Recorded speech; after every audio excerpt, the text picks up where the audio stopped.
সকলোকে এটা উৰুলি দিবলৈ অনুৰোধ জনাইছো। দৃষ্টি কলাকেন্দ্ৰৰ নৱম বাৰ্ষিক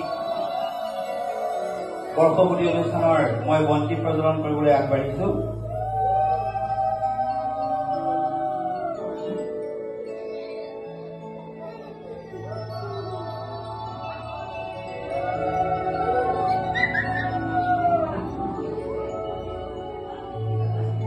জয় জুবিন দা, জয় জুবিন দা, জয় জুবিন দা।